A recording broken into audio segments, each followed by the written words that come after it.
Olá, amigos. Eu sou Humberto Goulart, correspondente da Agência Servidores aqui em Brasília, e hoje eu tenho o prazer de conversar com o José Benito, que é dirigente da Ascom, que representa os servidores da área de ciência e tecnologia, mas ele é um tecnologista, historiador de formação, é mestre em História Política e Social pela Universidade do Estado do Rio de Janeiro, né, e atua no Museu da Astronomia e Ciências.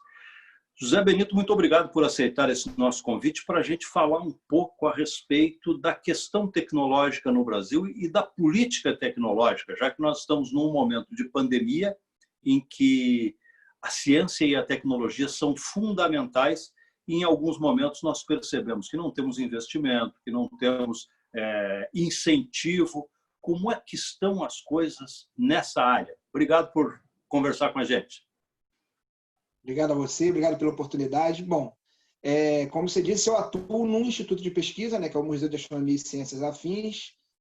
Sou dirigente sindical pela Ascom Rio, que representa as unidades de pesquisa do Ministério de Ciência e Tecnologia.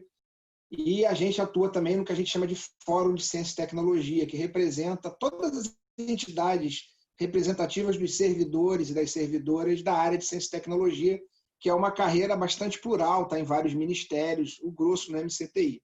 E a nossa realidade é de muita dificuldade já há muito tempo.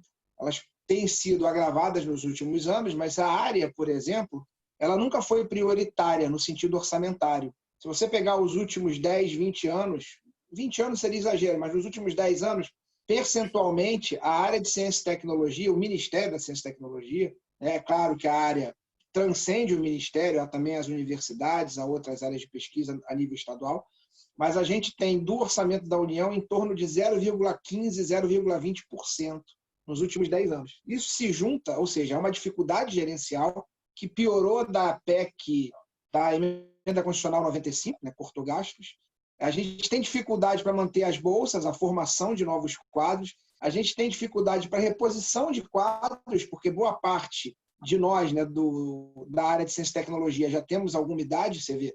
Eu já não sou nenhum garoto, estou com quase 50 anos e sou dos mais novos. A gente tem poucos concursos para a área e é uma área muito específica para concurso, porque o saber ele vai sendo acumulado por aquele pesquisador, por aquele cientista ou por aquele técnico altamente especializado, e se ele se aposenta e não transfere esse saber, a gente perde parte do saber fazer, parte da pesquisa.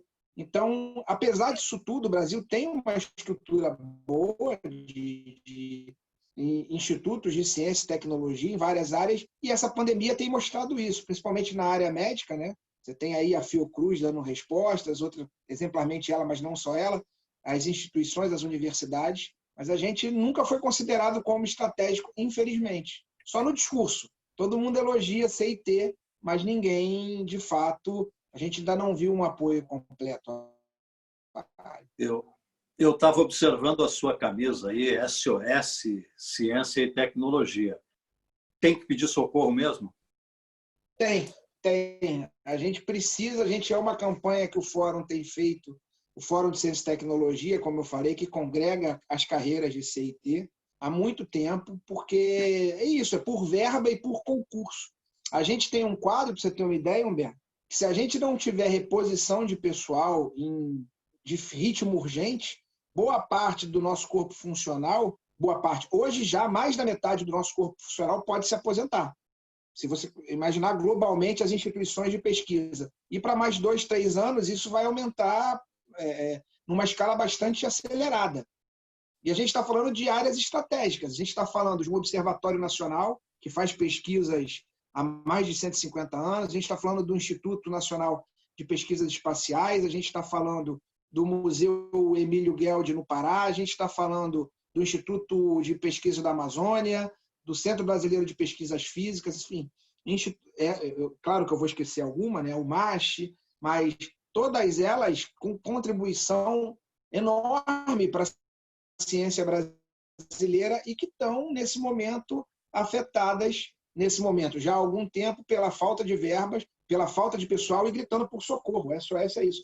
Inclusive, a gente começou uma campanha essa semana, a gente, que eu digo a comunidade como um todo, puxado não pelo Fórum de CIT, mas, por exemplo, pela SBPC, que é a Sociedade Brasileira para o Progresso da Ciência, pela liberação de verbas que existem e deveriam ser aplicadas em pesquisa ou na melhoria infraestrutural das instituições científicas, que é o FNDCT, o Fundo Nacional de Desenvolvimento da Ciência e Tecnologia, que ao longo dos anos, ao longo de vários governos, ele é mantido garroteado e não cumpre a sua finalidade. Então, a gente hoje produz, apesar de ter ainda uma capacidade instalada muito boa, apesar de ter uma área técnica, cientistas e servidores extremamente preparados, a gente tem visto isso ser perdido por falta de verba, falta de formação de novos quadros e falta de concurso para substituição daqueles que estão indo embora. Zé Benito, eu tenho uma curiosidade, porque no começo deste governo houve um discurso de que vamos acabar com a área de humanas nas universidades e vamos focar um pouco mais na área tecnológica, na área de engenharia e na área de ciências médicas. Isso se transformou em realidade, mas pelo que você está dizendo, parece que não. Quer dizer, e o nosso problema de educação básica ainda continua pressionando essa questão? Sim, eu acho que é um entendimento muito ruim dessa fala, que infelizmente está em outros setores da sociedade, que as ciências elas se dividem e não há um diálogo possível. Óbvio que há diálogo. Políticas públicas se fazem com a ciência hard nesse sentido, mas também com as ciências humanas e sociais. Eu vou dar um exemplo de um órgão que é do sistema de ciência e tecnologia, já foi da carreira de CIT e não é mais, que é o IBGE. Como se fazer políticas públicas, por exemplo,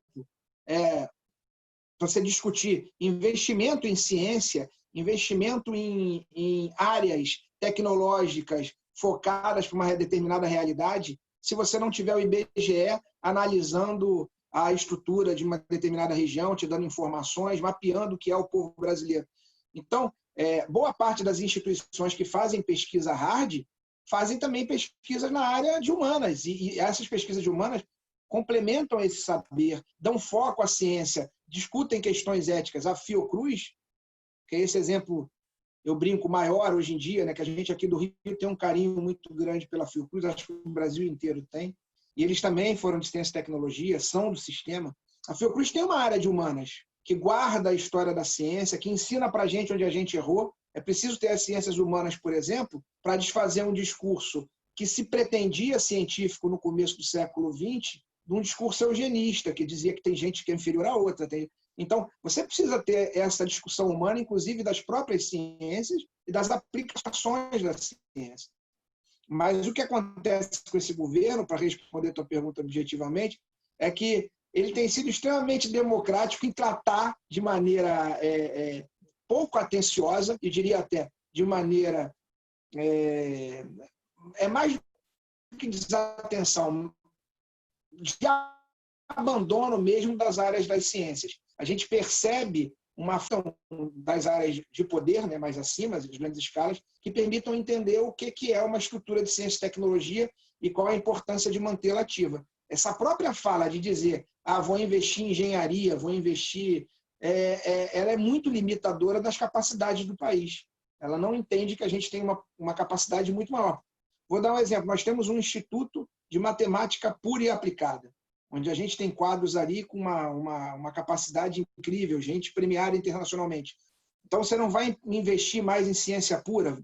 Como é que eu vou investir em ciência aplicada se eu não tiver a ciência pura servindo de base, me apoiando? Então, a ciência ela é uma estrutura em rede. Não dá para você dizer vou priorizar isso, priorizar aquilo. É preferível e é necessário se priorizar a ciência como um todo. O que não tem acontecido, infelizmente não tem acontecido. A gente acha que esse discurso ele radicaliza um movimento que já vem adiante, mas é um discurso terrível, porque desconsidera isso, que a ciência atua em rede, que todas elas são importantes e que o Estado tem um papel importante nisso. Zé Benito, eu tenho uma outra curiosidade e para a gente levar essa entrevista para o encerramento, senão a gente vai falar de ciência e tecnologia aqui mais ou menos 1 ano ou 2 e óbvio, por bem, não se esgota. Mas dizem, e eu acho que é talvez uma das verdades que a gente conhece, é que toda crise é oportunidade. Esta é uma boa oportunidade, esta crise terrível que nós estamos vivendo, para se discutir a questão da ciência e da tecnologia, para que a gente não perca, que a gente já perdeu, tanta gente que já faliu no Brasil. Eu lembro do engenheiro Gurgel, que estava fazendo carro elétrico há 30 anos atrás, e que faliu porque não teve incentivo, não teve apoio. Será que esta crise vai nos ajudar a andarmos para diante? Eu acho que se a sociedade brasileira, a sociedade ela precisa abraçar essa ideia. Isso não é só um discurso, né? Essa ideia precisa sair do discurso de todos os políticos de que ciência é prioritária, porque isso é interessante. O fato da ciência ter um peso é que nenhum político bate em ciência. Nenhum político bate publicamente. Eu sou contra, nega a ciência, mas publicamente fazer esse discurso com essa frase, não. Mas a gente precisa, de fato, a sociedade brasileira precisa abraçar. A ciência e tecnologia, em momentos de crise tristes como esse, ela dão resposta. A gente está esperando uma vacina, por exemplo, que vem da área da ciência. E, graças a Deus, a gente tem a Fiocruz aqui, que pode pesquisar, o Instituto Emílio Ribas, que tem tecnologia, tem expertise para ajudar o desenvolvimento de uma vacina mundial. A gente já teve soluções em outras áreas no Brasil que foram soluções da ciência brasileira. A gente teve o carro-álcool, a gente tem um desenvolvimento em tecnologia de satélite, de tecnologia de telecomunicações, que estão lá no INPE. A gente tem um observatório nacional com a questão do rastreamento, não só da observação do espaço, mas também da observação geodésica do Brasil. Então, você tem esse saber acumular. A gente tem que defender, investir, entender que ciência é uma questão de longo prazo. Ela vai te permitir saídas, mas ela não permite que você trabalhe por soluços. Eu não posso investir alguma coisa hoje aqui no Instituto A e depois esquecer, passar para B.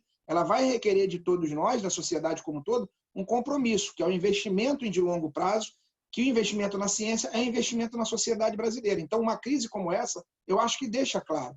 Porque quando a gente vai para dentro de casa, fica preso, entra numa situação de uma certa desesperança, a esperança vem pelo caminho da ciência. Independente da fé que você tenha, mas a ciência que te dá a esperança, a solução vem por aí.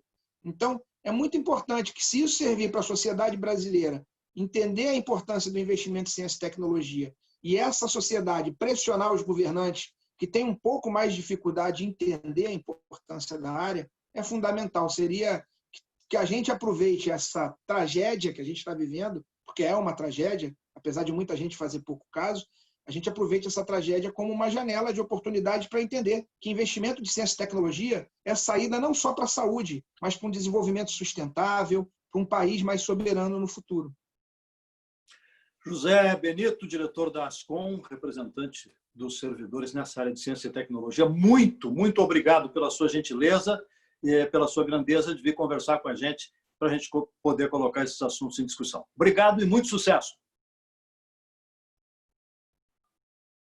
Obrigado, a gente que agradece a oportunidade.